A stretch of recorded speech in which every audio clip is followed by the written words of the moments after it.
नमस्कार। आज 19 अक्टूबर 2025 की शाम है और हम कुछ अहम खबरों पर बात करने वाले हैं। हमारे पास सरकारी ऐलान है, चुनावी हलचल है, संस्कृति, अंतर्राष्ट्रीय मामले और खेल, मतलब कई तरह की खबरें हैं आज।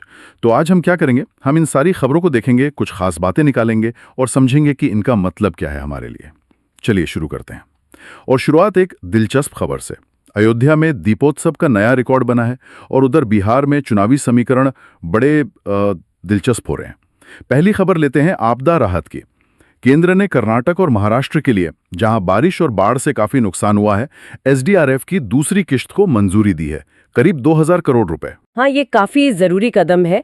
केंद्रीय गृह मंत्री अमित शाह ने इसे मंजूर किया है। इसमें से करीब 384 करोड़ कर्नाटक को और 1666 करोड़ महाराष्ट्र को मिलेंगे। और इसका मकसद है कि जो लोग इस साल मॉनसून की भारी बारिश और बाढ़ से प्रभावित हुए हैं, उन तक फौरन मदद पहुंचे। और इसमें एक बात ध्यान देने वाली है कि एसडीआरएफ यानी स्टेट डिजास्टर रिस्पांस फंड ये पहली मदद होती है जो केंद्र से राज्यों को ऐसी स्थिति में मिलती है। अच्छा। हाँ, और केंद्र ने इस साल पहले ही 27 राज्यों को एसडीआरएफ से 13,603 करोड़ रुपए और 15 राज्यों को एनडीआरएफ से 2,189 करोड़ रुपए दिए हैं। तो एक पूरा सिस्टम है इसके लिए। ये तो अच्छी बात है कि एक सिस्टम है। चलिए अब बिहार चलते हैं। चुनाव का माहौल है वहां। पहले चरण की 121 सीटें हैं 18 जिलों में। कल नाम वापस लेने का आखिरी दिन है। काफी नामांकन हुए थे, कुछ रद्द भी हुए। जी, 2496 नामांकन थे, जिनमें से 487 रद्द हुए हैं, तो 2009 वैध बचे हैं।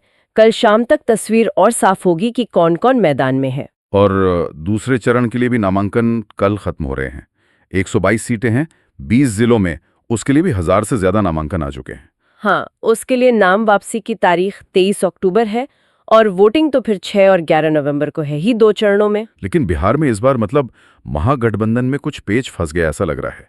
पहले चरण के नामांकन के बाद खबरें आ रही हैं कि आरजेडी, कांग्रेस, लेफ्ट, इनके बीच सीटों पर कुछ सहमति नहीं बन पा रही है। कई जगह तो आपस में ही उम्मीदवार खड़े हो गए हैं। बिल्कुल, यही सबसे दिलचस्प बात है। अभी स्थिति थोड़ी उलझी हुई है। 121 सीटों के लिए जो उम्मीदवार महागठबंधन से हैं, उनकी संख्या ही 121 से ज्यादा हो गई है। अरे हाँ, अब कांग्रेस ने तेजस्वी यादव से कहा है कि वो इसमें कुछ करें, क्योंकि वो चुनाव समन्वय समिति के अध्यक्ष भी हैं। पर कुछ सीटों पर दावे इतने मजबूत हैं कि अभी तक कोई जॉइंट लिस्ट नहीं आ पाई है। तो इसका क्या असर पड़ेगा? मतलब वोट बंटने का डर? बिल्कुल, ये गठबंधन की राजनीति की चुनौतियां हैं। इसका असर नतीजों पर क्या होगा, ये देखना होगा। क्या वोटर कंफ्यूज होगा या कार्यकर्ताओं का हौसला कम होगा, ये सब सवाल हैं। दूसरी तरफ देखें तो एनडीए, जिसमें 5 पार्टियां हैं, उन्होंने अपनी सारी सीटों पर उम्मीदवार घोषित कर दिए हैं। लगता है उनका तालमेल बेहतर है इस बार। और इसी बीच असदुद्दीन ओवैसी की पार्टी एआईएमआईएम ने भी 25 उम्मीदवारों की लिस्ट जारी कर दी है। इसमें पूर्व मंत्री मुनाजिर हसन भी हैं मुंगेर से, तो वो भी कुछ सीटों पर मुकाबले को त्रिकोणीय बना सकते हैं। प्रचार कैसा चल रहा है? प्रचार जोरों पर है। प्रधानमंत्री मोदी की रैलियां हैं 24 और 30 अक्टूबर को। भाजपा पूरी ताकत लगा रही है और आरजेडी, कांग्रेस, लेफ्ट के नेता भी लगातार जनसभाएं कर रहे हैं। माहौल बिल्कुल चुनावी है। और चुनाव आयोग, उनकी क्या तैयारी है? चुनाव आयोग भी पूरी तरह मुस्तैद है। केंद्रीय पर्यवेक्षक तैनात किए गए हैं। पहले चरण के लिए 121 जनरल, 18 पुलिस पर्यवेक्षक। दूसरे चरण के लिए 122 जनरल, 20 पुलिस। उनका काम है पूरी प्रक्रिया पर नजर रखना और अगर कोई शिकायत आती है पार्टियों से, उम्मीदवारों से या वोटरों से, तो उसे देखना और हल करना। पारदर्शिता और निष्पक्षता पर जोर है। चलिए बिहार से अब अयोध्या चलते हैं। वहां दीपोत्सव की धूम है। एक नया वर्ल्ड रिकॉर्ड बन गया है। हाँ, 9वां दीपोत्सव था और सरयू किनारे 26,17,215 इतने मिट्टी के दिए जलाए गए। ये गिनीज वर्ल्ड रिकॉर्ड है। राम की पैड़ी और 56 घाटों पर। जी, अद्भुत नजारा रहा होगा। और एक और रिकॉर्ड, 2128 वेदाचार्यों ने एक साथ महाआरती की और श्लोक पढ़े। ये भी अपने आप में एक रिकॉर्ड है। हाँ, और इसे अगर हम थोड़ा बड़े नजरिए से देखें तो ये सिर्फ एक धार्मिक आयोजन नहीं है। मुख्यमंत्री योगी आदित्यनाथ ने कहा कि ये दिए 500 साल के अंधेरे पर आस्था की जीत के प्रतीक हैं। मतलब इसमें एक सांस्कृतिक और कह सकते हैं राजनीतिक संदेश भी है। अच्छा। और सिर्फ अयोध्या में नहीं, पूरे यूपी में 1.5 करोड़ से ज्यादा दिए जलाने की बात कही गई और शाम को लेजर और ड्रोन शो भी हुआ। हाँ, मैंने सुना करीब 110 ड्रोन थे और वो भी स्वदेशी। रामायण के सीन दिखाया आसमान में। बिल्कुल, तो ये दिखाता है कि कैसे परंपरा और टेक्नोलॉजी को मिलाया जा रहा है आजकल। एक तरह का सॉफ्ट पावर का प्रदर्शन भी कह सकते हैं इसे। सही कहा। अब जरा आप दुनिया की खबरों पर आते हैं। गाजा में तनाव फिर बढ़ रहा है। इजराइल और फिलिस्तीनी दोनों एक दूसरे पर युद्ध विराम तोड़ने का इल्जाम लगा रहे हैं और इसमें एक ताज़ा मोड़ ये आया है कि इजरायली प्रधानमंत्री ऑफिस ने कहा है कि रफा क्रॉसिंग बंद रहेगी अगली सूचना तक। जी, जबकि पहले फिलिस्तीनी दूतावास से खबर आई थी कि वो क्रॉसिंग कल खुलेगी घायलों और मिस्र के पासपोर्ट वालों के लिए, तो अब स्थिति कंफ्यूजिंग हो गई है। हमास का क्या कहना है इस पर? हमास ने इसे इजराइल का एक कमजोर बहाना बताया है युद्ध विराम को तोड़ने के लिए, और फिलिस्तीनी अधिकारियों का आरोप है कि 10 अक्टूबर को जो युद्ध विराम हुआ था अमेरिका की मध्यस्थता से, उसके बाद से इजराइल ने 47 बार उल्लंघन किया है, जिसमें उनके मुताबिक 38 लोग मारे गए, 143 घायल हुए। और इजराइल का क्या पक्ष है? इजराइल कह रहा है कि हमास अपनी शर्तें पूरी नहीं कर रहा, खासतौर पर जो बंधक मारे गए हैं उनके शव लौटाने के मामले में। और इसमें एक और एंगल है अमेरिका का। अमेरिकी विदेश विभाग ने एक बयान जारी किया है। क्या कहा उन्होंने? उन्होंने कहा है कि उन्हें भरोसेमंद रिपोर्ट मिली है कि हमास कथित तौर पर फिलिस्तीनी नागरिकों के खिलाफ ही एक बड़े हमले की तैयारी कर रहा है। अच्छा, ये तो बड़ी बात है। जी, और अमेरिका ने कहा है कि उन्होंने गाजा शांति समझौते के जो गारंटर देश है उनको इस बारे में बता दिया है। तो आप देख सकते हैं कि स्थिति कितनी जटिल है। दोनों तरफ से अलग अलग दावे हैं, आरोप है और बाहरी ताकतों की भी अपनी भूमिका है।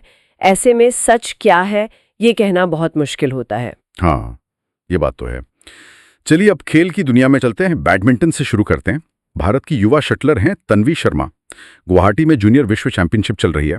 वो फाइनल में हार गई, उन्हें सिल्वर मेडल मिला है। हाँ, फाइनल में थाईलैंड की खिलाड़ी से हारी, लेकिन फाइनल तक पहुंचना, वो भी जूनियर वर्ल्ड चैंपियनशिप में, ये अपने आप में बड़ी बात है। उन्होंने सेमीफाइनल में चीन की खिलाड़ी को हराया था। बिल्कुल, भविष्य के लिए अच्छी उम्मीदें हैं। अब क्रिकेट की बात।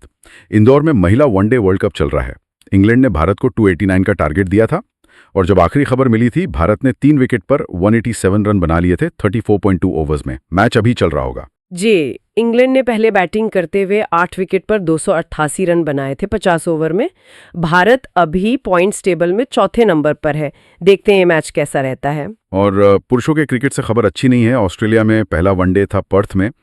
बारिश की वजह से मैच छोटा हो गया 26-26 ओवर का। ऑस्ट्रेलिया ने डीएलएस मेथड से जो टारगेट मिला 131 रन का, वो आसानी से बना लिया 3 विकेट खोकर। भारत 7 विकेट से हार गया। भारतीय टीम की बैटिंग कुछ खास नहीं रही। 26 ओवर में 9 विकेट पर सिर्फ 136 रन ही बना पाए। ऑस्ट्रेलिया ने 21.1 ओवर में ही मैच जीत लिया। डीएलएस मेथड अक्सर बारिश से प्रभावित मैचों में इस्तेमाल होता है ना? हाँ बिल्कुल, ओवर कम होने पर लक्ष्य को एडजस्ट करने के लिए। खैर, ये नतीजे दिखाते हैं कि एक तरफ तन्वी शर्मा जैसी नई प्रतिभाएं आ रही हैं जी, और दूसरी तरफ अंतर्राष्ट्रीय स्तर पर उतार चढ़ाव बने रहते हैं। मुकाबला बहुत कड़ा है। सही कहा। अच्छा, अब कुछ और छोटी छोटी मगर जरूरी खबरें देख लेते हैं। एक तो वो जीएसटी बचत उत्सव जिसका ऐलान प्रधानमंत्री ने किया था, उसका असर दिख रहा है। गाड़ियां सस्ती हो रही हैं। हाँ, खासकर ऑटोमोबाइल सेक्टर में 1200 सीसी तक की पेट्रोल कार, 1500 सीसी तक की डीजल कार, 350 सीसी तक के 2 व्हीलर्स, इन पर टैक्स 28% से घटाकर 18% किया गया है। तो इसका फायदा मिल रहा है लोगों को? जी, एक ऑटोमोबाइल कंपनी के अधिकारी ने भी कहा कि कीमतें कम होने से ग्राहक बढ़े हैं। जाहिर है, मांग बढ़ेगी तो अर्थव्यवस्था को भी फायदा होगा। और त्योहार का मौसम है तो राष्ट्रपति, उपराष्ट्रपति, लोकसभा अध्यक्ष सबने दिवाली की शुभकामनाएं दी हैं। जी, राष्ट्रपति मुर्मू ने सुरक्षित और इको फ्रेंडली दिवाली मनाने की अपील भी की है। अच्छी बात है।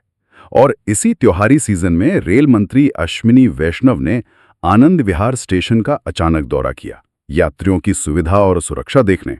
ये दिखाता है कि प्रशासन भीड़ को लेकर थोड़ा सतर्क है, इंतजाम किए गए हैं। और आखिर में सेहत से जुड़ी एक सलाह। आयुष मंत्रालय ने ऑस्टियोपोरोसिस पर कहा है।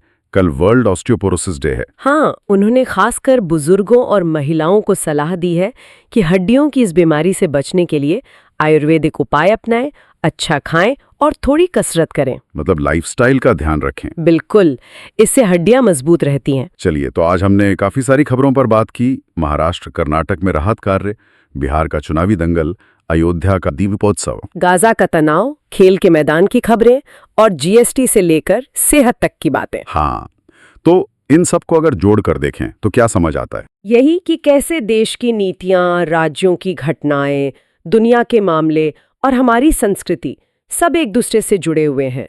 जैसे एसडीआरएफ का फंड हो या जीएसटी में बदलाव, ये राष्ट्रीय नीतियां हैं। बिहार चुनाव या अयोध्या का उत्सव, ये स्थानीय घटनाएं हैं। गाजा का मामला वैश्विक है। ये सब मिलकर ही आज की तस्वीर बनाते हैं।